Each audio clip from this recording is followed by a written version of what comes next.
골고다에 두 행악자와 함께 예수님이 이제 못 박힌 그 광경으로부터 시작이 됩니다. 이 골고다는 해골이라는 뜻인데 사실은 저주의 장소이면서도 또 이면에 축복의 장소가 될 수가 있습니다. 그 골고다는 죄의 심각성에 대해서도 우리에게 얘기를 해주지만 사랑의 위대함에 대해서도 동시에 보여주는 곳입니다. 이 세 사람이 같이 십자가에 매달렸는데 예수님이 가운데 그리고 양옆에 행악자가 못을 박혔다 그랬습니다. 행악자들 사이에 예수님을 끼워 넣은 거죠. 그래서 마치 예수님도 그들 중에 하나인 것처럼 그렇게 위장을 했는데 그들의 죽음과 예수님의 죽음은 분명히 다르죠.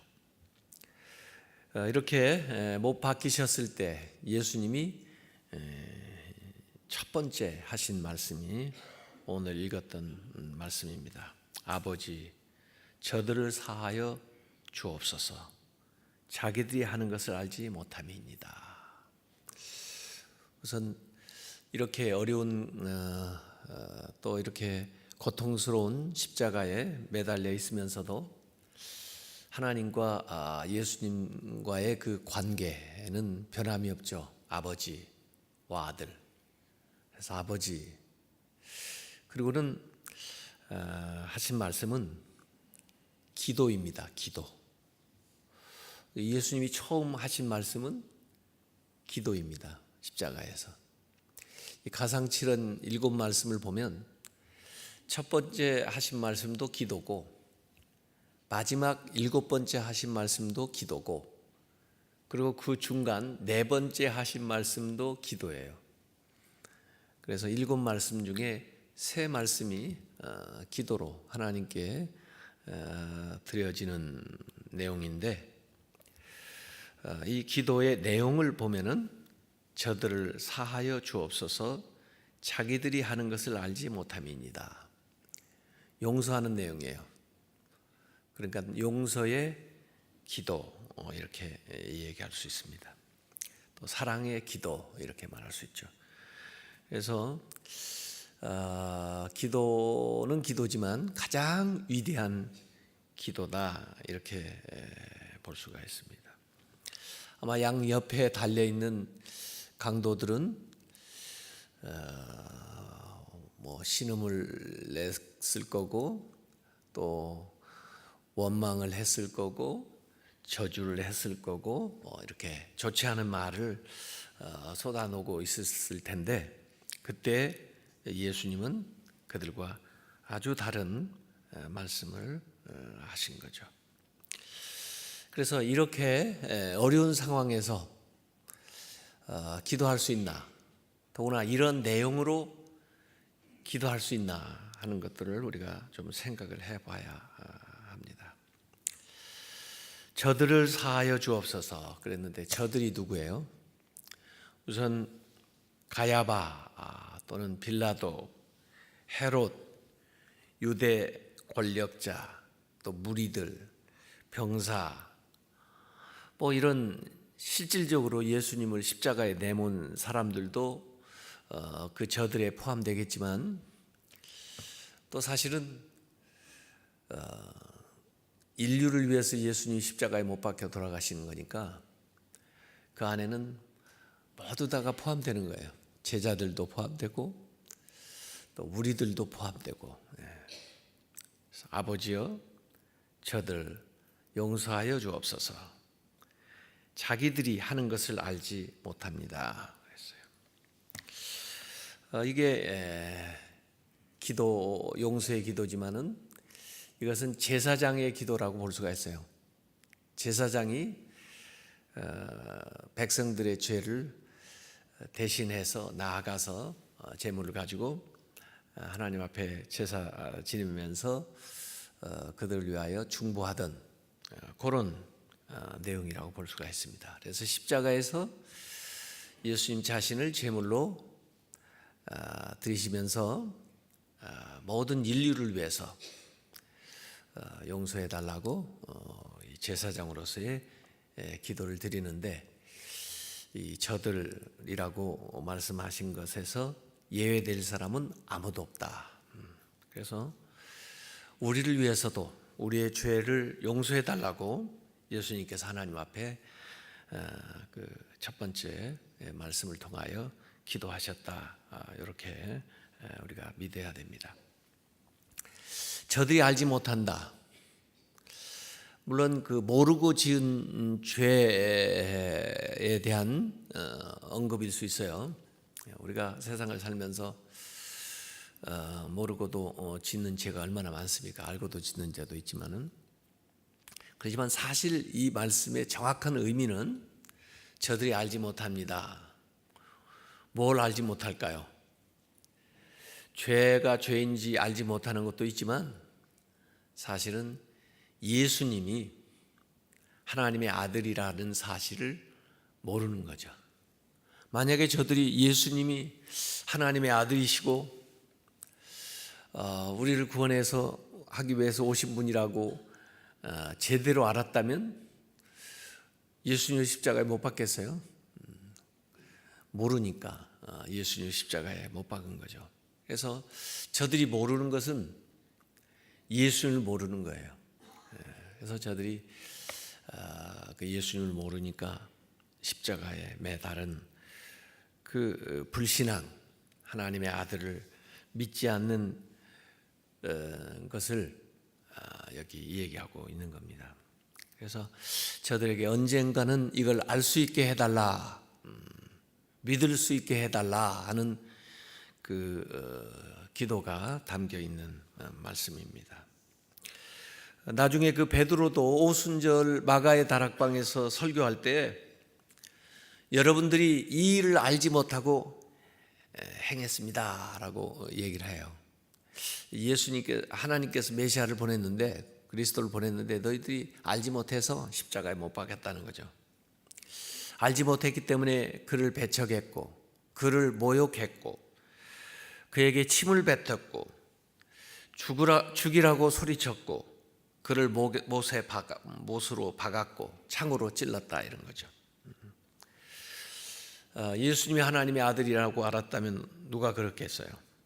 그래서 예수님을 모르는 사람들을 위한 기도입니다.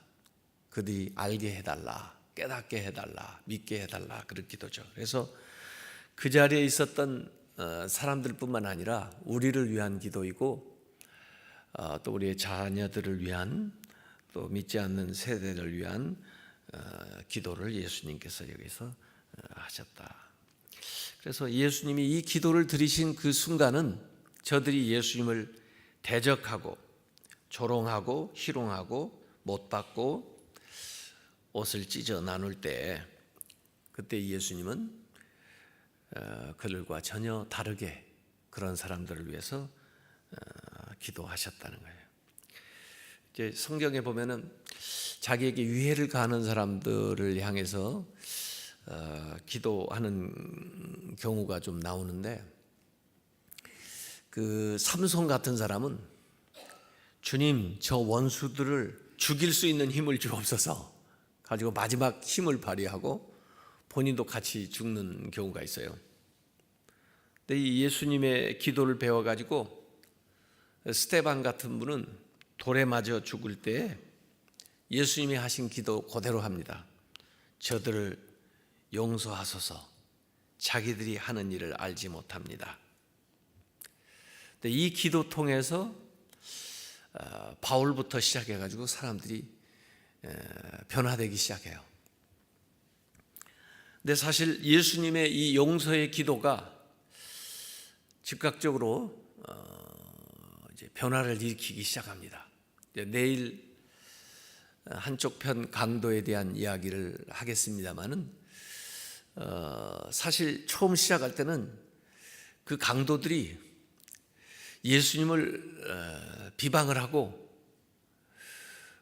자기들도 그런 일을 당하면서 그랬어요. 그런데 아마 제가 추정하기에는 이 기도를 예수님이 들으신 다음에 한쪽 편 강도가 마음에 변화가 온 것 같아요. 그래서 그 달라지는 모습이 나오거든요. 또 나중에 보면 이 백부장도 이 모든 것을 진행하고 나서 그는 진실로 하나님의 아들이었도다, 이렇게 고백을 해놔요.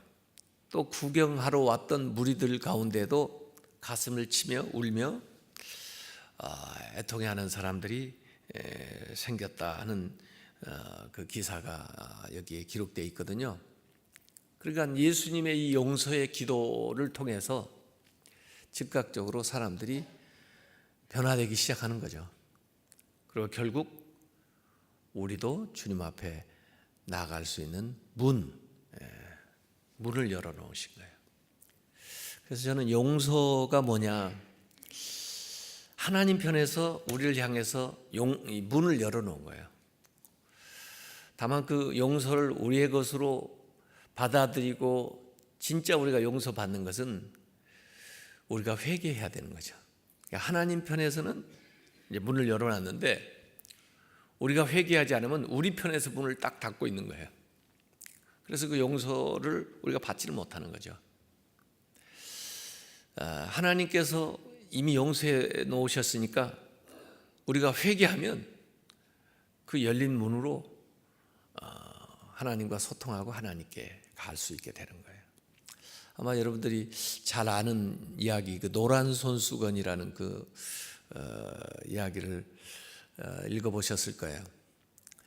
어떤 사람이 감옥에서 한 4년 보내다가 그 다음에 이제 석방이 돼서 자기 고향 집으로 돌아가는데 그 감옥에 있을 때 아내한테 편지를 쓴 거예요.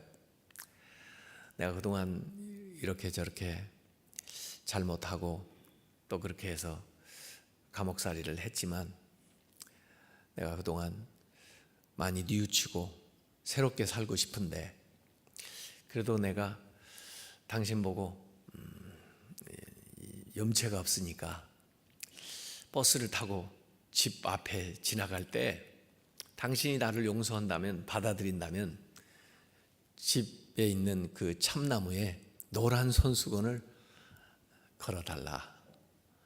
그러면 당신이 나를 용서하고 받아주는 걸로 알고 그 다음 역에 내려서 내가 집으로 들어가겠다. 그렇게 아마 편지를 보낸 거예요.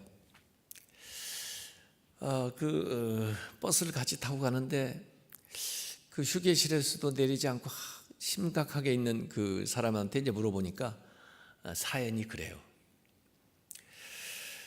그래서 이제 그 버스에 탄 사람들이 과연 정말 그 부인이 이 사람을 받아줄 것인가, 그게 이제 궁금하죠.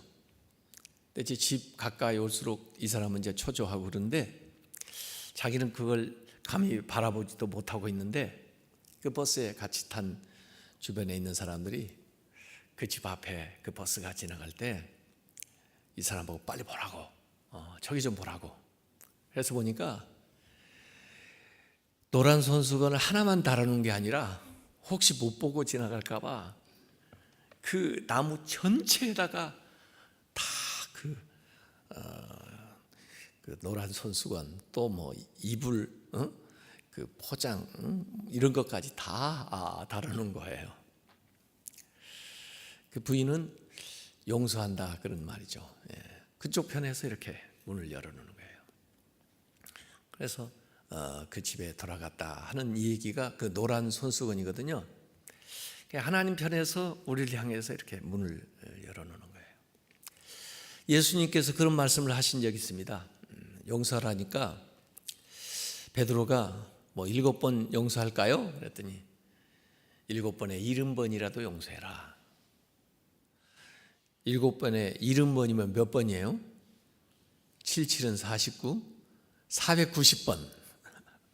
수첩 가지고 다니면서 이제 적어야 될 것 같아요. 몇 번인가? 490번이 아니라 무한대로 용서하라는 말이죠. 근데 사실은 우리 보고 하라는 말이 아니라 하나님이 그렇게 하시겠다는 얘기예요. 그건 하나님의 마음을 우리에게 보여준 거예요. 우리는 때로 회개할 때 아유 지난번에 회개한 거 또 똑같은 죄를 지고 또 회개하나, 이 체면이 없다, 염치가 없다, 뭐 그런 생각하지만 하나님의 마음을 여기 보여준 거예요. 나는 무한대로 용서하겠다는 거예요. 내 편에서는 항상 열려 있다는 거예요. 네가 회개만 하면 그 용서를, 용서라는 말을 다른 말로 바꾸면 은혜예요. 은혜. 하나님 주신 은혜예요. 그 은혜를 네가 회개만 하면 언제든지 받을 수 있다.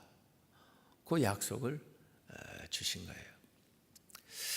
그래서 예수님께서 이 첫 번째 하신 말씀은 이 용서의 말씀, 이 사랑의 용서를 우리에게 주고 있습니다. 제가 그 밀양이라는 영화를 보면서 느꼈던 것은 참 우리가 좀 주의해야 될 게 있어요. 그 밀양이라는 영화를 보면요, 자기 아이를 유괴해가지고 죽인 사람, 얼마나 그 엄마가 가슴이 아프겠어요. 근데 그 아픔을 이제 주님을 믿는 것으로 해가지고 그 어느 정도 치유를 받고 내가 제대로 믿으려면 그 내 아이를 죽인 사람을 용서해 줘야 되겠다, 이렇게 생각하고 감옥에 가서 그 사람을 면회해 가지고 용서한다는 얘기를 하려고 하는데 그 당사자가 그 여자 그 엄마한테 저는요 이미 용서받았어요. 아니 어떻게 용서를 받았냐 그랬더니 제가 이 감옥에서 하나님 믿어가지고 예수님 믿어가지고 용서를 받았어요. 그랬더니 이 엄마가 너무 어이가 없는 거예요. 아니 내가 용서를 안 했는데 어떻게 아무리 하나님이라도 하나님한테 용서받았다고 나한테 용서받을 필요도 없다고 하나. 그래가지고 용서로 갔다가 완전히 이 여자는 그야말로 시험에 든 거예요. 저는 그 영화를 보면서 우리 기독교인들이 이 용서에 대해서 너무 쉽게 생각하는구나. 물론 우리가 하나님께 용서를 받아야 되는데 용서받기 위해서 필요한 것은 회개예요. 회개. 하나님한테도 회개해야 되고, 정말 내가 누구한테 해를 끼쳤다면 그 사람한테도 회개를 해야 돼요.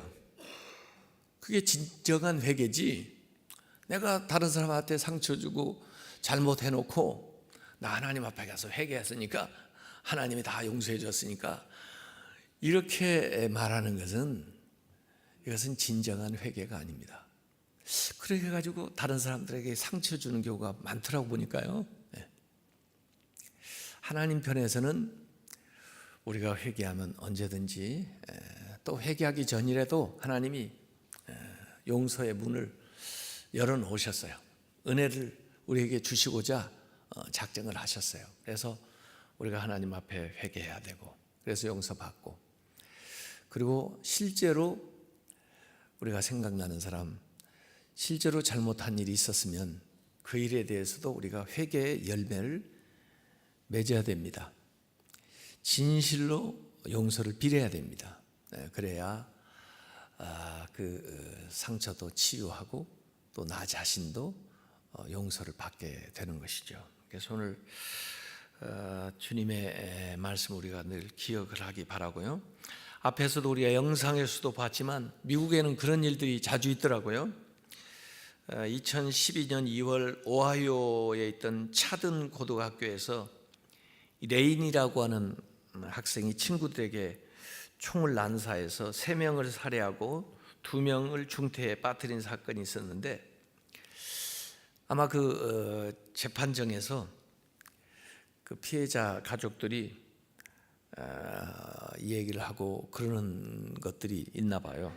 근데 그 드미트리우스 율린이라고 하는 어머니가 이런 얘기를 했습니다. 예수님께서 자신을 십자가에 못 박은 사람들을 향해 아버지 저들을 사하여 주옵소서, 자기들이 하는 것을 알지 못함이라고 용서하셨듯이 레인도 지금 자신이 어떤 죄를 저지르고 있는지 몰랐을 것입니다.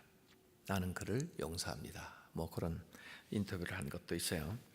요새 미국의 총기 사고가 자주 일어나니까 지금 뉴욕, 워싱턴 보니까 그 총기 규제하라고 하는 그런 이제 데모가 많이 지금 일어나고 있어요. 그래서 그런 좀 사고가 더 이상 일어나지 않도록 하자는 것들이 있고 하는데, 하여간 이 피해 받은 사람들이 용서해 줄 수 있어야 진짜 용서받는 것입니다. 네, 예수님께서도 사실 십자가에 못 박힐 때 예수님에 대해서 악행을 행한 이 모든 사람들을 용서해 달라고 하나님 앞에 기도했고, 또 이 기도 안에는 그들뿐 아니라 우리 모두가 포함되어 있다. 이걸 우리가 기억하고요. 오늘 우리에게 상처 입힌 사람, 우리에게 말로나 또 금전적으로나 그 마음에 상처를 입힌 사람들이 있을 겁니다. 그들이 진짜 용서받으려면 본인들이 찾아와서 회개해야 되지만, 그렇다고 해서 우리가 문을 딱 닫아 놓을 필요는 없어요. 우리도 은혜 안에서 자유로운 삶, 치유된 삶을 살려면 우리 편에서는 우선 용서를 해야 돼요.